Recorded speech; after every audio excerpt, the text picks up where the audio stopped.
Charles Magnin. Il est 6h12, excellent réveil à tous sur RMC.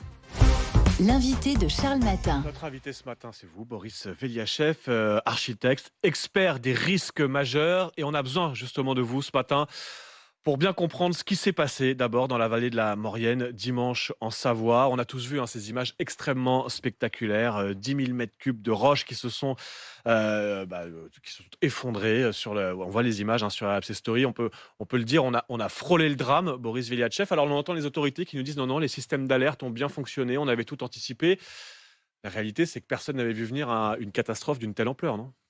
Oui, certes, ces parois sont surveillées de toute façon. Il y a des capteurs, on connaît les lieux où ça risque de s'ébouler. Maintenant, il y a toujours une part c'est jamais une science exacte, il y a toujours une part de hasard. Et là, on avait des conditions climatiques assez particulières avec une période de sécheresse d'une semaine, avec une très forte sécheresse et puis ensuite une grosse période de pluviométrie qui avait vraiment fait gonfler en fait les roches et ça a suffi à déclencher. Ça a été le facteur déclenchant. Enfin, c'est ce qu'on suppose aujourd'hui. Il y en a beaucoup qui parlent du réchauffement climatique ou du permafrost, mais ça, c'est pour des altitudes bien plus élevées, en fait. Oui, Ici, là, on est beaucoup plus bas. oui. Là, c'est les conditions. Alors, c'est aussi lié au climat, ces conditions Oui, extrêmes de sécheresse parce qu'on a eu extrême des périodes assez extrêmes, mais disons que le lien est moins direct. Mais qui risque de se répéter quand même, ces conditions extrêmes. Ça, c'est certain, à cause du réchauffement climatique cette fois-ci, puisqu'on sait que dans les années 90, on détectait pratiquement pas des éboulements rocheux. Enfin, il y en avait très peu, c'était quelque chose de très rare. En 2022, il faut savoir que dans l'ensemble des massifs montagneux français, on en a détecté plus de 250. Oui, donc il y a une accélération du phénomène. Enfin, à plus haute altitude souvent, mais à ces altitudes-là, ça arrive aussi, oui. Oui, mais alors justement, ça veut dire que ce genre d'image, on va falloir presque s'y habituer. En tout cas, ça risque d'arriver de plus en plus souvent. Et vous nous parliez de capteurs. Vous nous disiez, on sait exactement quand ça va se passer, où ça va se passer Alors, c'est moins précis que ça. C'est-à-dire qu'on peut équiper les parois de capteurs. Ça se fait. Il y a des lieux qui sont très surveillés en France. On parle de la Seychilienne, par exemple. Il y en a d'autres. Il y a des vallées qui sont extrêmement surveillées parce que ça représente un énorme danger. Depuis longtemps, on le sait. Donc, afin de détecter des glissements de terrain éventuels importants ou des éboulements rocheux importants, dans des lieux connus, on équipe les parois souvent de capteurs pour détecter le moindre petit mouvement qui annonciateur en fait d'un éboulement proche. Maintenant, Mais il faudrait multiplier, si j'ai bien compris, ces capteurs. C'est ça, ça demande un énorme investissement et on peut pas mettre ça partout. La France a énormément de reliefs, contrairement à la Belgique ou la Hollande où j'étais il y a pas longtemps. La France a des reliefs comme les Alpes, les Pyrénées, avec de nombreuses infrastructures routières qui passent dedans, des villes aussi qui sont dans ces zones. Donc, ça demande à protéger des secteurs gigantesques aussi. Et donc, il faudrait investir massivement. Mais ce matin, dans la vallée de la Maurienne, évidemment, on a entendu dans le journal de 6 heures l'inquiétude des habitants, mais même plus largement en France. Là, je pense à tous ceux qui nous écoutent ce matin, qui vont prendre leur voiture et qui vivent dans des zones montagneuses, qui vont rouler au bord d'une falaise, on longe, on les voit aussi, ces filets de protection, etc. Est-ce que je peux être en toute confiance aujourd'hui et me dire en France, c'est bon, on sait faire, on sait anticiper? Ou est-ce que vous comprenez l'inquiétude de ceux qui, depuis qu'ils ont vu ces images, se disent tous les matins en prenant leur véhicule, ça reste quand même dangereux cette route, je vais peut-être changer d'itinéraire désormais, je vais éviter cette route parce que je suis pas certain qu'on anticipe bien. Il y a des fois, c'est impossible de l'éviter parce qu'il n'y a qu'une seule route qui passe ici et de toute façon, c'est le seul moyen de passer dans certains reliefs montagneux. Il n'y a pas d'autre solution. Donc, c'est vrai qu'on a des méthodes pour pouvoir renforcer. Il existe des moyens, on aurait les moyens techniques de le faire. Maintenant, il faut les moyens administratifs, financiers, humains, etc. Alors, on attend le drame en fait, parce que quand on voit les images là, de ce qui s'est passé ce week-end dans la vallée de la Maurienne, on n'est vraiment pas passé loin du drame. Ah, bien sûr. Et on a l'impression qu'on attend qu'il y ait des morts en fait pour annoncer un plan, des milliards d'investissements, pour dire on va enfin sécuriser la montagne. Là, pour l'instant, on joue avec le feu. On a l'impression, on nous dit oui, les systèmes d'alerte ont bien fonctionné et vous voyez, tout s'est bien passé. Il n'y a pas eu de drame. Mais la réalité, c'est que vous nous le dites vous-même, on ne maîtrise pas encore complètement ce risque. Ah, bien sûr, on ne maîtrise pas, de par le fait que l'étendue des secteurs en fait qui est à risque est très importante en France. Et donc, c'est vrai qu'on est encore sous-équipé à ce niveau-là. Est-ce qu'il y a des zones en particulier? Vous disiez, on sait quelles sont les zones à risque aujourd'hui. Est-ce qu'on peut les citer? Il y a des zones dans lesquelles on risque de voir ce type d'éboulement dans les jours, les semaines qui viennent? Dans tous les reliefs. Alors après, ça dépend du type de roche, ça dépend de beaucoup de choses.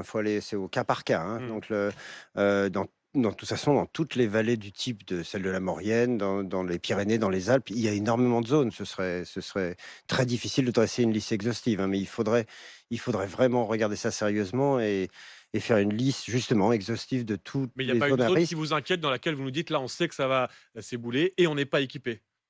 A priori, les zones sont bien identifiées et bien équipées.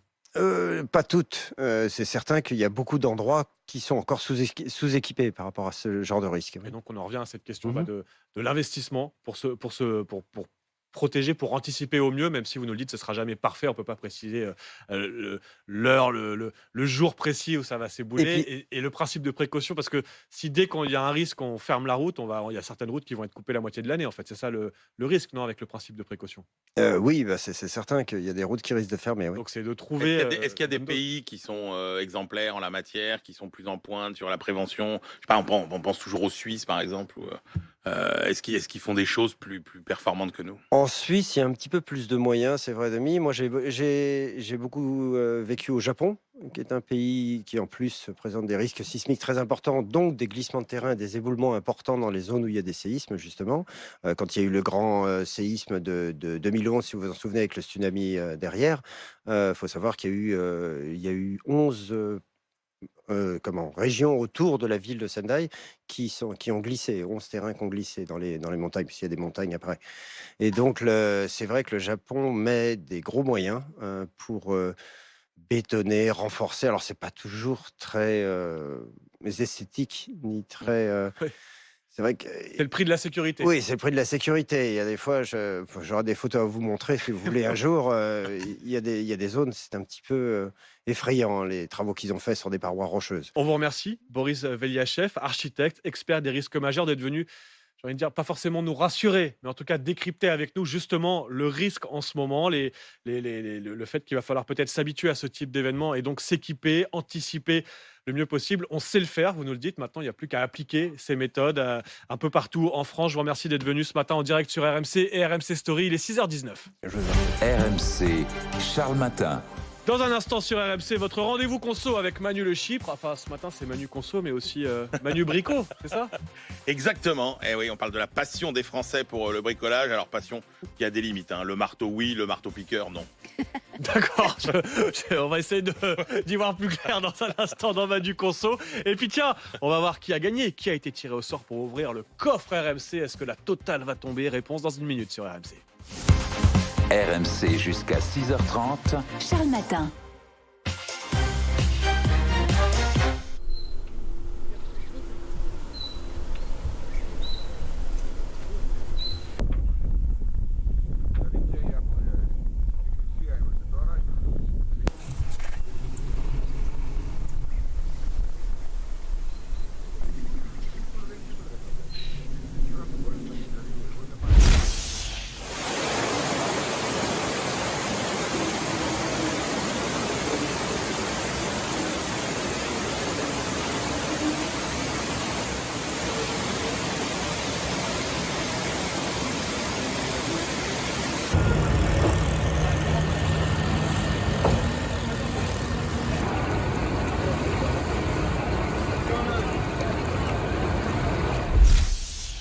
Me again.